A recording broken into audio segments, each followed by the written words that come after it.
You know, on one hand, I've always been interested in the idea of bullying and those kind of roles we played at school. Can remember, you know, incidents of being on both sides of those things and learning at quite a young age that I should never be cruel to anybody else.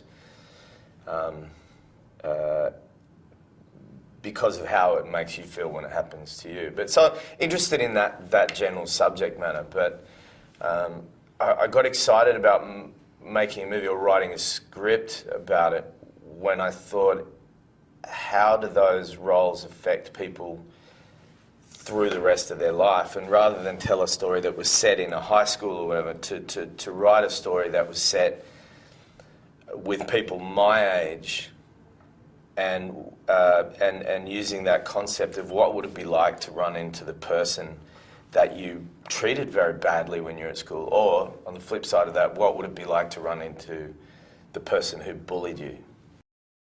While we're exploring bullying, we're making a piece of entertainment that I've always referred to as a bit of a suburban horror story with no blood, because the villain is potentially in any one of our lives. You know, who are those people at school, and what's happened to them since, you know, 10 years, 15 years, 20 years, and do we change?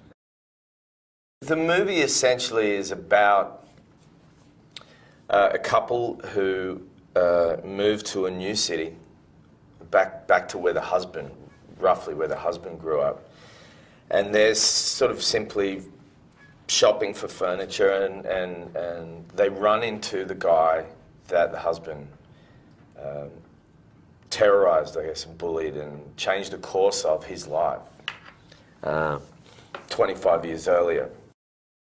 That guy, I played this guy in the movie, he starts to want to befriend this couple. And it's about this dynamic that occurred 25 years ago that's remained dormant, comes to the surface. The husband, too ashamed to own his past, keeps it very buried and tells a lot of lies.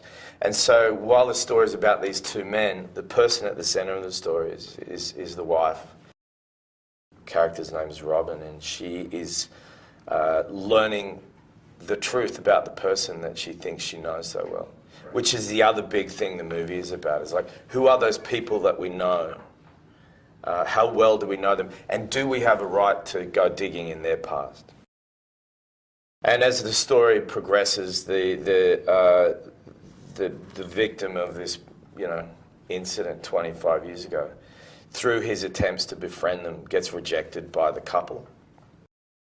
He's been sending them a series of gifts, and the gifts become more and more kind of telling and sinister, and this couple start to fall apart, and things get a little bit terrifying.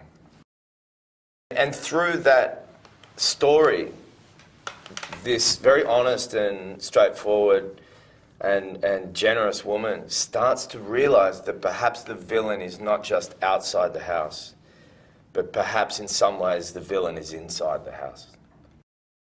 I wanted someone who would enter, that the audience could sort of enter the story with and go, he's a good guy. He's a really good guy, and I trust him, and I'm really worried for him, and I hope he wins. And then turn him throughout the movie into the same character, but just to have a different understanding of him, so that this incredible darkness comes out, and then we start to see a character who we don't want to win, but we realise that he really wants to win, and that if he's not going to win, he's going to do some pretty bad things himself. So having Jason was very exciting, very important to the movie, and he's done such an amazing job. The challenge for Rebecca was to start the movie in a much kind of weaker and more kind of following her husband around kind of way than you would ever imagine out of Rebecca Hall. So that's the trick with her, was getting the parts of her that we're not used to first, and develop into this beautiful, warm, loving sort of and stronger woman by the end of the movie.